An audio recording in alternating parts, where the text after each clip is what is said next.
موجود ہیں احمد اویس صاحب، پاکستان تحریک انصاف کے رہنما، ماہر قانون، ہمیشہ ہمارا عزت میں اضافہ کرتے ہیں پروگرام کا حصہ بن کے۔ احمد صاحب السلام علیکم، بہت شکریہ آپ کے وقت کے لیے سر، جزاک اللہ خیر۔ میرے ساتھ موجود ہیں علی گوہر بلوچ صاحب فرام PMLN، بلوچ صاحب السلام علیکم، بہت شکریہ آپ کے وقت کے لیے۔ اینڈ سیدہ شہلا رضا صاحبہ، ون آف مائی فیوریٹس، السلام علیکم شہلا صاحبہ، بہت شکریہ آپ کے وقت کے لیے، جزاک اللہ خیر۔ شہلا صاحبہ، آپ سے شروع کرنا چاہوں گا میں گفتگو۔ یہود و نصارہ کو 1400 سال پہلے یہ بات معلوم پڑ گئی تھی کہ مسلمانوں کو اگر مسلمانوں سے نہیں لڑوایا گیا تو ہم ان کو شکست نہیں دے سکتے۔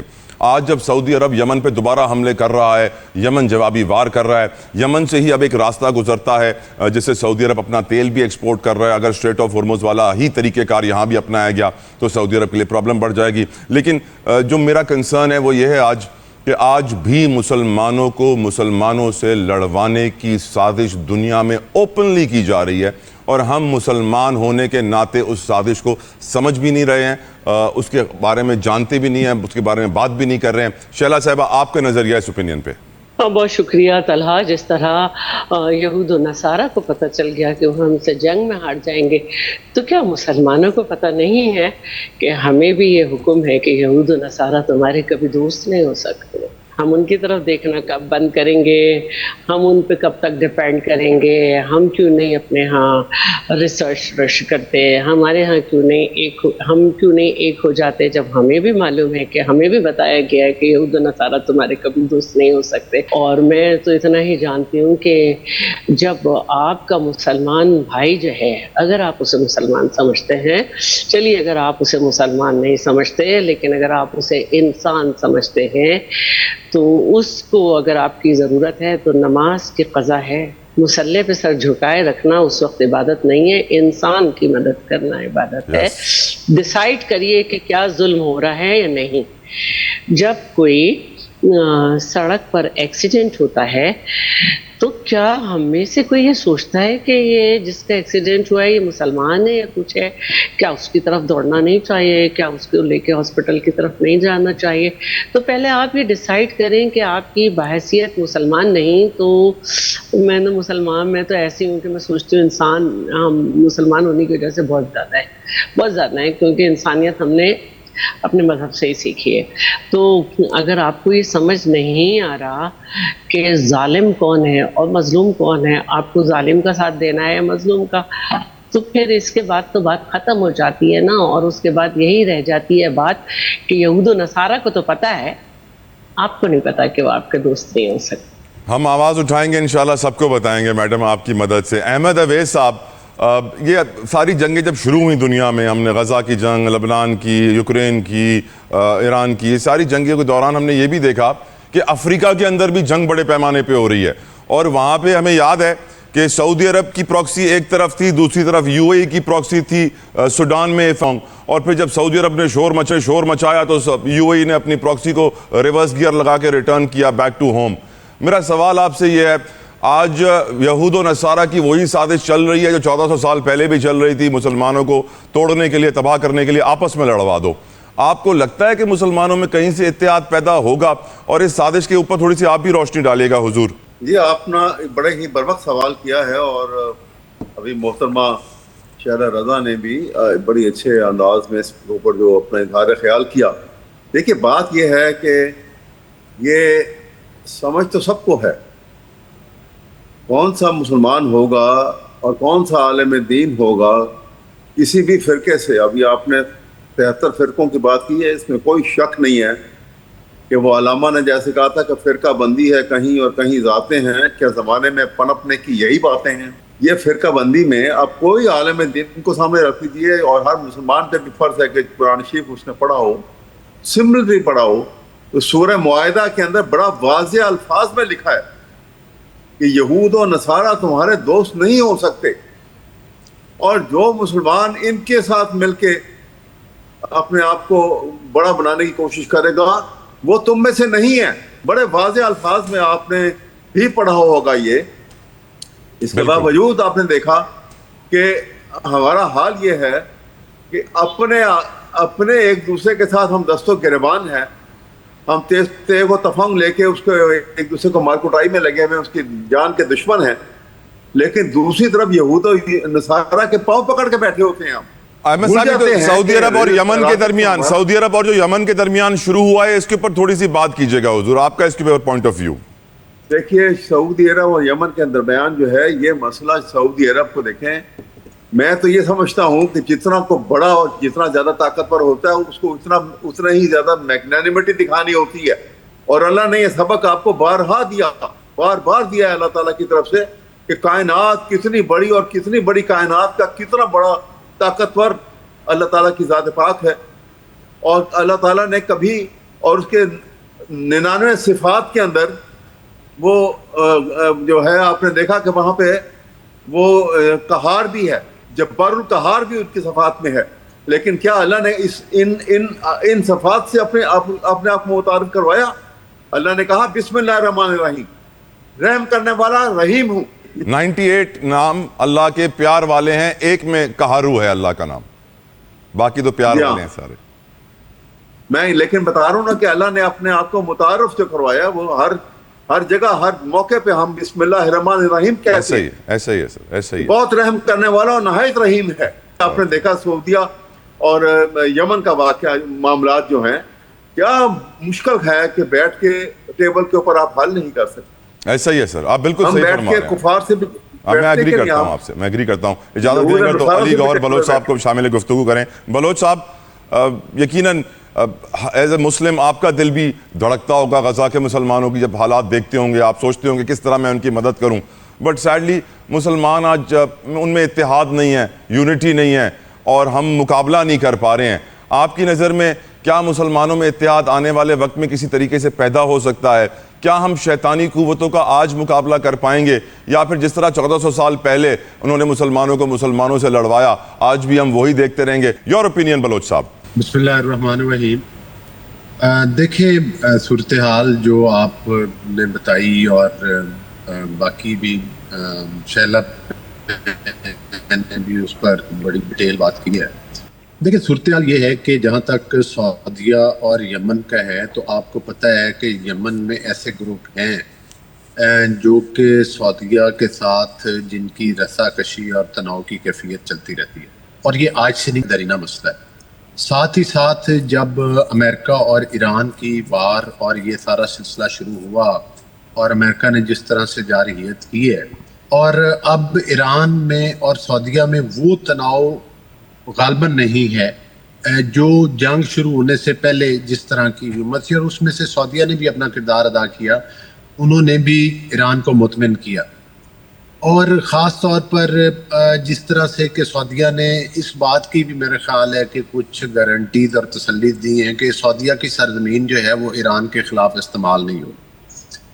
تو میں سمجھتا ہوں کہ اس میں جس طرح سے سعودیہ کے اوپر حملے ہو رہے ہیں، اس میں آپ نے ایک ذکر کیا یو اے ای کا، وہ بڑی اہم بات تھی. یو اے ای جس فورم پر نظر آتا ہے وہاں سے محسوس ہوتا ہے کہ یو اے ای کا بدقسمتی کے ساتھ جو ٹلٹ ہے وہ اسرائیل کے ساتھ اور انڈیا کی طرف، اور تھوڑا سا ان کا یہ معاملات، کیونکہ وہ اپنی شاید اکانومی کو اپنے مذہب سے بھی زیادہ پرائورٹی دیتے ہیں، شاید اس وجہ سے. پاکستان کے بھی خیر ویزوں وغیرہ کے مسائل آئے تو ان میں ایک فیکٹر یہ بھی ہے. تو بہرحال یہ آپ کی بات درست ہے کہ مسلمانوں کو آپس میں جو ہے وہ اپنے ریلیشنز مسلم ممالک کے آپس میں ٹھیک ہونے چاہیے، تاکہ یہ ایک دوسرے کے ساتھ رسا کشی کریں گے تو پھر یقینی طور پر غزہ کے معاملات ہیں جہاں پر یہ مل کے آواز اٹھائیں گے.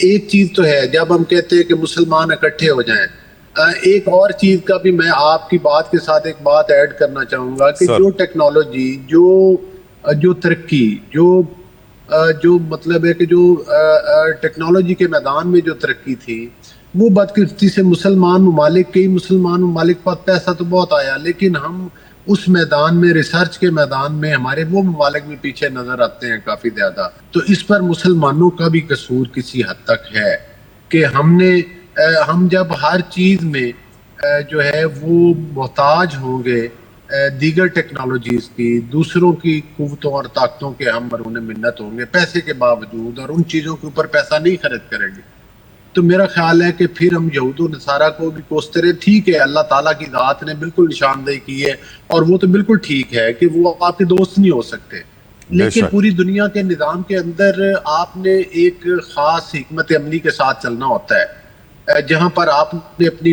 پوزیشن مستحکم رکھنی ہوتی ہے. پاکستان کو معاشی میدان میں بہت بڑے بڑے چیلنجز ہیں, لیکن الحمدللہ آج آپ نے دیکھا کہ ایک چیز بڑی واضح ہو گئی کہ پاکستان نے جو فوکس اپنی افواج کے اوپر کیا, اپنی افواج کو اسٹرینتھن کرنے کے لیے کیا, یا اس ٹیکنالوجی کو جو ہے وہ اپنانے پر کیا, تو آج یہ وہی بات ہے کہ نہ صرف ہم اپنے ملک کی حفاظت احسن طریقے کے ساتھ کر رہے ہیں, فیلڈ مارشل عاصم منیر صاحب اور مسلح افواج اور ہمارے جو ہے مطلب ہے کہ پرائم منسٹر ان کی حکمت عملی کی وجہ سے پوری دنیا کے اندر مارکہ حق کے بعد جس طرح سے پذیرائی ملی ہے اور جس طرح سے پاکستان لگاتار میڈیٹر کا کردار ادا کر رہا ہے, اور اللہ کرے گا کہ یہ حالات کسی بہتری کی جانب چلے جائیں گے. اگر سعودیہ اور ایران کے تعلقات کچھ بہتر ہو جائیں تو شاید ان کے تیل کی سپلائی لائن ایران کی طرف سے ان کو رکاوٹ نہ آئے.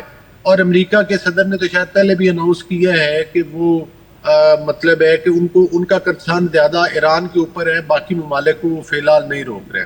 بالکل ٹھیک. کراچی میں رینجرز ہیڈ آفس حملے کے اوپر جو نیٹ ورک ملوث تھا اس کو ہماری پولیس نے, ہمارے جوانوں نے پکڑ لیا ہے. آج ہم نے ایک عام پریس کانفرنس دیکھی, سندھ کے ہوم منسٹر ضیاء الانجار تھے, جاوید عالم اوڈھو تھے, عرفان بہادر سینئر حکام پولیس کے وہاں موجود تھے, اور انہوں نے بیانات دکھائے, سنوایا کس طریقے سے کارروائی ہوئی, بتایا کون کون لوگ ملوث تھے, کس طرح انہوں نے اعتراف کیا, کیا کیا ڈیٹیلز تھیں. یقیناً ہم سلام کرتے ہیں اپنی فورسز کو کہ اللہ کا شکر ہے کہ وہ ان کو پکڑ رہے ہیں, ان کا کلا کما کر رہے ہیں, لیکن ان کا مکمل خاتمہ نہیں ہو پا رہا, پرماننٹ سولوشن نہیں مل پا رہا, ٹیمپریری سولوشنز آتے ہیں. لیکن اس وقت پریشانی کی بات یہ ہے کہ کراچی ٹو کشمیر دہشت گردی ہو رہی ہے, بلوچستان میں آپریشن شعبان چل رہا ہے, KPK کے اندر آپ جانتے ہیں مولانا فضل الرحمان صاحب کے بیانات, وہاں پر ایک ٹینشن ہے. تو اوور آل ملک میں ایک کشیدگی پائی جاتی ہے, ایک پریشانی پائی جاتی ہے کہ یہ دہشت گردی سے نجات آخر کب ہوگی. اور یہ میں گفتگو شروع کروں گا بلوچ صاحب آپ سے, یور اوپینین سر. دیکھیں صورتحال یہ ہے کہ بالکل آپ نے جو افغانستان کی بات کی ہے, مجھے یہ بتائیں کہ ایک طرف تو جو طالبان ہے یا جو ان کی آئیڈیالوجی ہے وہ بار بار ہمارے ملک کے اندر دہشت گردوں کو بھیجتے ہیں, یہاں پر مسلمانوں کے اوپر حملہ آور ہوتے ہیں, یہاں پر ہمارے جوانوں کو, بہنوں کو, ماؤں کو, ہر طرح کے لوگوں کو وہ شہید کرتے ہیں اور کہلواتے اپنے آپ کو مسلمان ہیں. انڈیا میں جاتے ہیں تو کہتے ہیں کہ ہمیں اپنا دوسرا گھر محسوس ہوتا ہے, اور یہاں پر ان کا موقف یہ ہے کہ یہاں پر بھی وہ شاید ان کی جو منطق دیتے ہیں ہم کو اسلامی حکومت قائم کرنا چاہتے ہیں اور اس لیے وہ آگے سے آگے پھیلنا چاہتے ہیں. تو مجھے یہ بتائیں کہ وہ پھر انڈیا میں کیا اسلامی حکومت قائم ہو چکی ہے جہاں وہ کہتے ہیں کہ جناب یہ تو ہمیں اپنا دوسرا گھر محسوس ہوتا ہے, اور BLA کے ساتھ ان کے تانے بانے ملتے ہیں جن کی آئیڈیالوجی بالکل ڈیفرنٹ ہے. تو اس سے صاف ظاہر ہوتا ہے کہ معذرت کے ساتھ اسلام کا لبادہ اوڑھ کے اور وہ مطلب ہے کہ دہشت گردی اور اس طرح سے تو بالکل ان کی یہ جو ان کو فتنۃ الخوارج کہا جاتا ہے یہ بالکل ٹھیک ہے. ماں سوائے انہوں نے اسلام کی خدمت تو نہیں کی, لیکن پاکستان میں انڈیا کا وہ کیا کہہ رہے ہیں کہ وہ ہتھیار بن کے اور پاکستان میں لوگوں کو وہ شہید کرتے ہیں اور پاکستان کے اوپر حملہ آور ہوتے ہیں. تو یہ ان کی فتنہ انگیزی ہے. یہ الگ بات ہے کہ پاکستان ڈٹ کے ان کا مقابلہ کر رہا ہے, وہ صرف طالبان کا مقابلہ ہم نہیں کر رہے ہیں, ہم ساتھ ساتھ انڈیا کا مقابلہ بھی کر رہے ہیں. کوئی ملک اپنے اندر دہشت گردوں کے ساتھ گفتگو کرتا ہے کہ آپ, اور ہم نے کئی سال کر کے دیکھ لی, لیکن اب جو ہماری افواج کی پالیسی ہے, جو حکومت کی پالیسی ہے, جو ریاست کی پالیسی ہے کہ جو دہشت گرد ہیں, جو دہشت گردی پھیلاتے ہیں, وہ کسی رعایت کے مستحق نہیں ہے اور ان کے ساتھ بالکل گفتگو نہیں ہونی چاہیے. اور ان کے ساتھ ایک نکاتی گفتگو ہے کہ آپ اپنی دہشت گردی بند کر دیں اور پاکستان کی سرحدوں کی رسپیکٹ کریں, اس کے علاوہ ان کے ساتھ کسی اور بات کے اوپر گفتگو نہیں ہونی چاہیے. بالکل ٹھیک. شیلا صاحبہ, کیا اس پہ عمل درآمد ہو سکتا ہے؟ دیکھیے سب سے بڑی بات جو ہے ہماری مذہبی تعلیم ہے. ہم کس طریقے سے جو ہے نہتے شہریوں کے درمیان جو ہے وہ بام بلاسٹ کر سکتے ہیں. ہمیں سرحد پہ لڑنا ہے, اگر ہمارے فوج سے لڑنا ہے تو لڑنا ہے نا. ہم دیکھیے خون ادھر بہے ادھر بہے, نسل آدم کا خون ہے. آپ میدان جنگ میں لڑیں. کیا آپ کی فوج نے چوڑیاں پہنی ہوئی ہیں کہ وہ جہاز چھوڑ کے بھاگ جاتے ہیں اور ان کے جہاز نشانے پہ بن جائیں؟ تو آپ یہ حرکتیں کریں کہ فتنۃ الہندوستان کو ایکٹیویٹ کریں, بلوچستان کو ایکٹیویٹ کریں.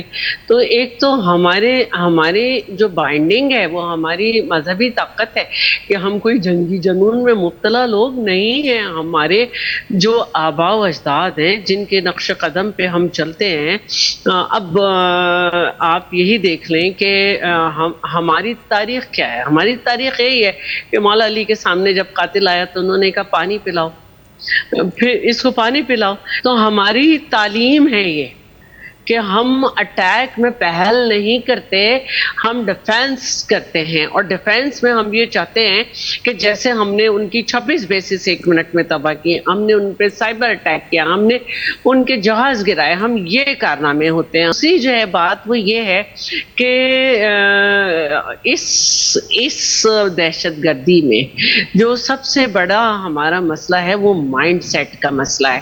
مثال کے طور پر جو کراچی میں اٹیک ہوا ہے اس میں جہاں افغانی استعمال ہوئے وہاں ایک پاکستانی بھی اعلی کار بنا ہے. اور یہ جو اعلی کار بننے کا مسئلہ ہے, یہ جو ہے, یہ ہمارے لیے مسئلہ کر رہا ہے. بھوک انسان کو کفر پہ مجبور کر سکتی ہے, یہ نبی کریم فرما گئے ہیں. جی اب جو ہے ریاست نے فتنہ الخوارج انہیں ڈکلیئر کیا ہے, تو یہ مقامی حکومتوں کا کام ہے کہ آپ کاؤنسلنگ کریں لوگوں کی. فوج نہیں کرے گی آ کے, آپ نے لوگوں سے کرنا ہے. لیکن اگر لیڈرز جو ہیں وہ یہ کہہ دیں کہ جی ہماری ان سے رشتہ داریاں ہیں, ہمارے کمرے اگر ملک میں ہیں تو صحن افغانستان میں ہے, کسی کی بیوی افغانستانی ہے, کسی کا شوہر افغانستانی ہے, تو آپ کو ایک لکیر تو کھینچنی ہے نا. بالکل ٹھیک میڈم. اب احمد اویس صاحب, آپ کو میرا آئیڈیا کیسا لگا سر؟ بڑا اچھا آئیڈیا ہے, کیونکہ انڈیا میں آپ کو پتا ہے کہ وہاں پہ کوئی مور دین 40 ان کی سیکسیشنسٹ موومنٹ چل رہی ہیں آل اوور انڈیا. یس. وہاں پہ تو ان باتوں کو ہوا دینا بہت آسان ہے ایز کمپیئر ٹو پاکستان. یہاں تو پاکستان کے خلاف تو کوئی موومنٹ نہیں ہے, انڈیا میں تو انڈیا کے خلاف موومنٹ ہے. دوسری بات یہ ہے کہ میں آپ کو یہ بتاؤں کہ 2 چیزیں ہیں. دیکھیں, ہمیں پروفیشنلی معاملات کو دیکھنا ہوگا. ابھی جس کراچی کے معاملات کے اوپر ابھی بڑی اچھی اظہار خیال علی گوہر صاحب نے بھی کیا اور محترمہ نے بھی یہ ساری بات کی. لیکن میں کہتا ہوں کہ آپ نے ایک پاکستانی کو پکڑ لیا کہ جی یہ وہاں ہم نے ایک گروپ پکڑ لیا اور آپ سزا دیں گے اور بڑا کام کیا. دوسری بات یہ ہے کہ جو افغانستان سے یا کے راستے سے وہ بلوچستان میں یا کے پی کے اندر انٹر ہو, پاکستان کی فوج یقیناً اور کر رہی ہے اور آئندہ بھی آئرن فسٹ کے ساتھ اس کو ڈیل کرے اور بالکل لحاظ نہیں کرنے کی ذرا برابر بھی پوری طرح سے ان کے ساتھ نپٹا جائے اور نپٹ رہے ہیں. بالکل ٹھیک, بالکل ٹھیک. پاکستان پائیدار ترقی اہداف 2024-25 کے تحت 75 ارب روپے جاری کیے گئے. یہ 75 ارب روپے ترقیاتی فنڈز کے نام پر 25 وفاقی وزارتوں, ڈویژنز, اراکین پارلیمنٹ, صوبائی حکومت اور ماتحت اداروں کو جاری کیے گئے. پر آڈیٹر جنرل آف پاکستان کی رپورٹ کہہ رہی ہے کہ ان 75 ارب روپے کا کوئی بھی حساب نہیں ہے. اس سے اندازہ ہوتا ہے کہ قرضوں پر چلنے والی حکومت جس کے پاس اپنی تنخواہ اور پینشن کے پیسے نہیں, وہ حکومت جس کے حکمرانی میں غربت آدھی آبادی کو اپنی لپیٹ میں لے چکی ہے, بے روزگار نوجوان 80 لاکھ ہیں, مہنگائی آسمان پہ, پیٹرول, بجلی, گیس کی قیمتیں آسمان پہ. پاکستانی صرف ایک ہی خواب دیکھتے ہیں, کس طرح پاکستان سے باہر نکلوں. لیکن پھر بھی وہ حکومت نہ اپنے شانہ خرچ کم کرتی ہے, نہ کرپشن, نہ مس مینجمنٹ, نہ بیڈ گورننس, اور پھر کہا جاتا ہے کہ میڈیا خامخواہ شور مچاتا ہے. لیکن یہ میں اللہ کا شکر ادا کرتا ہوں کہ آڈیٹر جنرل آف پاکستان کی رپورٹ منظر عام پر آنا شروع ہوئی ہے, نہیں تو کئی سالوں تک تو یہ غائب تھی. دیکھتے ہیں اس کا رزلٹ بھی کیا نکلے گا, کو پکڑا جائے گا کہ نہیں. لیکن یہ گفتگو احمد اویس صاحب آپ سے شروع کروں گا. یہ 75 ارب روپے کا حساب ہی نہیں دیا جا رہا, اور نہ جانے کتنے ایسے 75,000 ارب ہوں گے جو پاکستان کی تاریخ میں نگل لیے گئے ہوں گے. آپ کی نظر میں ہم کس طرف جا رہے ہیں؟ کوئی امید دیں گے آپ نوجوانوں کو, غریبوں کو, مستقبل کے معماروں کو؟ آپ کو یاد دلاؤں, پچھلے سال جولائی میں بھی رپورٹ آئی تھی, آڈیٹر جنرل پاکستان کی بھی آئی تھی اور آڈیٹر جنرل پنجاب کی بھی آئی تھی رپورٹ, اور ہیوج جی احمد گئی تھی, آپ کو یاد ہوگا نہیں کی گئی تھی, پہلے واپس بھیجا گیا تھا, وہ ٹریلینز کی تھی, اور پنجاب کی بھی 1.25 ٹریلین کی تھی. اتنی ہیوج میجرمنٹ ہوئی ہے اور ریگولیرٹی ہوئی, کسی نے نہیں پوچھا. تو پھر ہم آگے کی طرف ہی جائیں گے نا, جب کسی نے نہیں پوچھا تو یہ 75 ارب کی اور آ گئی, پوچھنے والا کوئی نہیں. اب عدالتیں تھیں کہ سو موٹر نوٹس لے سکتی تھی, ان کو تو آپ نے گلے دبا دیے ان کے. اب وہ تو عدالتیں تو کمزور ہیں, کچھ بھی نہیں کر سکتی. اب سوال یہ کنٹرول نہیں کریں گے پہ استعمال ہوگا, اور کوئی اس پہ ہاتھ نہیں ڈالے گا. وہ ہاتھ اسٹیبلشمنٹ ڈالے, وہ ہاتھ پاکستان کی حکومت ڈالے اپنے اوپر, اپنے لوگوں کے اوپر, اور جو کرپشن کر رہا ہو اکراس دی بورڈ, تب یہ معاملات کو کسی طرف لگیں گے, ورنہ یہ کرپشن پاکستان کو کھا جائے گی اور سب چیزیں جو ہے دھری رہ جائیں گی. بالکل ٹھیک سر, پہنچ چکے ہیں, بالکل ٹھیک سر. ہم یہاں بیٹھ کے ڈسکس کرتے ہیں, لیکن جو کھا رہے ہیں ان کا تو آپ اندازہ نہیں کر سکتے. صرف پیٹرول کی قیمتوں کے اندر اگر آپ بیٹھ کے حساب لگائیے اور کسی دن آپ ٹائم رکھیں, صرف اسی کے اوپر اربوں روپے تو صرف پیٹرول کے اوپر کھایا گیا. ایسا ہی ہے سر, ایسا ہی ہے سر. آپ نے دیکھا کہ انٹرنیشنل مارکیٹ میں کیا پرائس تھی اور آپ نے انٹرنلی کتنی پرائس بڑھا دی. ایسا ہی ہے سر, ایسا ہی ہے. بڑھانے ہوتے ہیں تو اگلی رات کو بڑھا دیے جاتے ہیں, گھٹانے ہوتے ہیں تو کہتے ہیں کہ ہم صورتحال کا جائزہ لے رہے ہیں. علی گور بلوچ صاحب, یہ 75 ارب روپے کا حساب لینے کا کوئی طریقہ کار آپ کے ذہن میں ہے حضور؟ دیکھیں صورتحال یہ ہے کہ یہ آڈٹ رپورٹس ہوتی ہیں, اور اس میں یہ نہیں کہا جا سکتا ہوتا, اس میں یہ ہوتا ہے کہ وہ وضاحت پوچھی جاتی ہے, اداروں سے جواب دیا جاتا ہے کہ یہ آڈٹ آبجیکشن دیں, آپ اس کی ڈیٹیل دیں. اور پہلے بھی یہ میڈیا ٹرائل ہوتے ہیں اس قسم کے, پتہ چلتا ہے کہ جو وہ آڈٹ رپورٹ بنی وہ پچھلے 4 سال کی بھی تھی. تو گزارش یہ ہے کہ اس کے لیے اسی لیے پارلیمان کے اندر فورم موجود ہیں, اسی لیے سوالات پبلک اکاؤنٹس کمیٹی ہے, اس کا چیئرمین ہوتا ہے, اور وہاں پر ہر روز کسی نہ کسی ادارے پر سوال اٹھتے ہیں, اور ہر بار کئی سالوں سے یہ سسٹم چل رہا ہے. تو میں سمجھتا ہوں کہ یہ نظام کی شفافیت ہے جہاں پر سوال پوچھا جاتا ہے, اور ظاہر ہے کہ یہ ایک آڈٹ اعتراض ہے, آڈٹ پیرا ہے, اس کا جو متعلقہ ادارہ ہے وہ جواب دے گا. اگر وہ معقول جواب نہیں دے گا تو وہ اس کا جواب دے ہوگا اور اس کی رسپانسبلٹی فکس ہو جائے گی. تو یہ ایک روٹین میٹر ہے. دوسری بات یہ ہے کہ صرف محض ٹی وی پر بیٹھ کر یہ بیان دے دینا بغیر کسی تحقیق کے, بغیر کسی ثبوت کے, فلاں اتنے تیل میں کھا گیا, فلاں اتنے ارب کھا گیا. تو بھائی آپ کی لیڈرشپ نے تو نہ 6 کیرٹ کی انگوٹھی چھوڑی, نہ کوئی توشہ خانہ چھوڑا, نہ کوئی عادل وہ قادر ٹرسٹ چھوڑا, نہ کوئی کے پی کے کی وہ میٹرو چھوڑی, نہ آپ نے معلم جبا کے پیسے چھوڑے. مطلب کتنی طویل لسٹ ہے, اگر میں گنوانا شروع کروں. آپ کس چیز کا بھاشن دیتے ہیں ٹی وی پر؟ بالکل ٹھیک سر, بالکل. پہلے اپنے گریبان کے اندر تو جھانکیں کہ آپ لوگوں کا کردار کیا ہے. بالکل تو ٹھیک سر, ظاہر ہے اپنے کردار کے اوپر دینا چاہیے. اور میں سمجھتا ہوں کہ یہ آڈٹ کی جو رپورٹ ہے, اگر یہ درست ہوئی اور اس کا وہ جواب نہ دے سکے تو ضرور رسپانسبلٹی فکس ہوگی. بالکل ٹھیک. آپ کے لیے پڑھ بھی دیتا ہوں سر تھوڑی سی.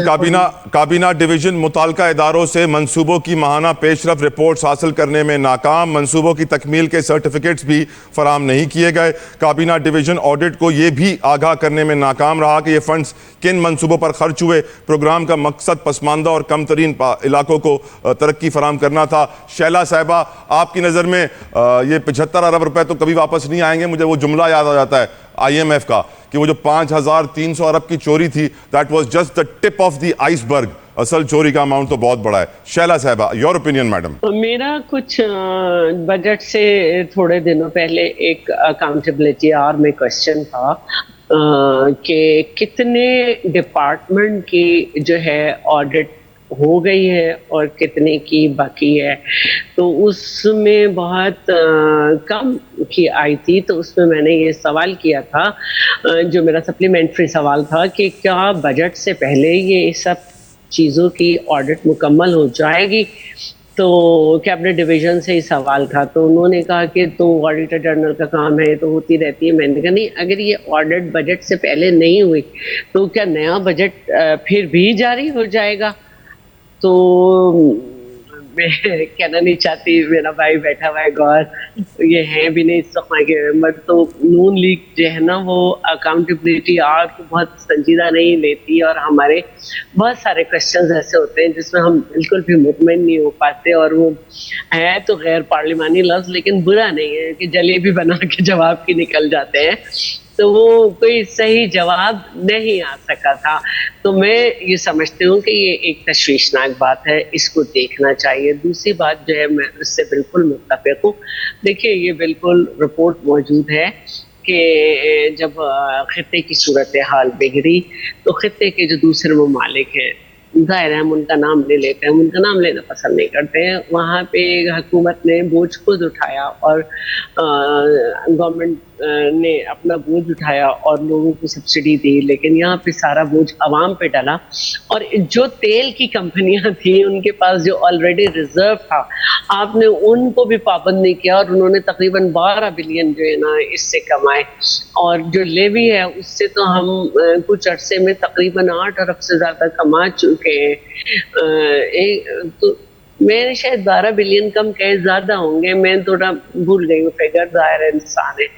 اور تیل کی کمپنیوں نے کو بھی کمانے کا موقع دیا, خود بھی حکومت نے سبسڈی نہیں دی, اور جتنی قیمت عالمی مارکیٹ میں بڑھ رہی تھی اس سے زیادہ پاکستانیوں نے یہ بوجھ سہا ہے. تو یہ بہت ہی تکلیف دہ بات ہے. اب لیوی کی تو کہانی سب کو زبانی یاد ہو جانی چاہیے کہ 2010 میں سپر رین اور سپر فلڈ کے بعد یہ ون ٹائم لگائی گئی تھی, اور نون لیگ نے اس کو جگہ ٹیکس قرار دیا تھا, اور اس کو کہا تھا کہ ون ٹائم کیونکہ حالات ایکسٹراڈینری ہیں, آپ کا سارا ایگریکلچر ڈوب گیا ہے, سارے مسائل ہیں. لیکن اس کے بعد یہ ہر حکومت نے, چاہے پی ٹی آئی کی ہو اور نون لیگ کی ہو, اس کو کمانے کا ذریعہ بنایا ہوا ہے, اور بڑا ایک افسوس کا مقام ہے. آپ یقین کریں یہ فضول باتیں جو ہوتی رہتی ہیں بلز وغیرہ کی, بلو پاسپورٹ اور فلانا پاسپورٹ اور یہ اور وہ, ہم لوگ میں نے ہیں, اور جو میں 10 دفعہ سوچتی ہوں کہ مجھے کدھر جانا ہے کدھر نہیں جانا, بھائی میں اتنا پیٹرول کہاں سے افورڈ کروں. تو میں بھی اس میں رہتی ہوں کہ نہیں, مجھے اتنا نہیں پیٹرول پہ لگانا ہے, ٹھیک ہے ادھر کی نہیں جاتی ہوں میں. یہ عام آدمی جس کو کمانے کے لیے نکلنا ہے وہ کیا کرے. دوسرے ایل پی جی کی قیمتیں ہیں جو کہ بجٹ سے پہلے 1 کلو جو ہے اس پہ تقریباً 53 روپے کا اضافہ ہوا تھا. تو اب اگر آپ 2 کلو بھی استعمال کر لیتے ہیں تو اب مجھے بتائیں کھائیں کیا کمائیں کیا. اگر کوئی 500 روپے کماتا ہے دن میں تو اس کا کرائے میں کیا لگ جاتا ہے, وہ پکانے میں کیا لگائے گا. بالکل ٹھیک madam, out of time, sorry to interrupt. Thank you Sheela Raza صاحبہ, جزاک اللہ. احمد اویس صاحب, علی گور بلوچ صاحب, پروگرام کا وقت تمام. اپنا فیڈ بیک سوشل میڈیا پہ ضرور دیجیے گا, اپنا خیال رکھیے گا. I'll see you tomorrow. Until then, اللہ حافظ.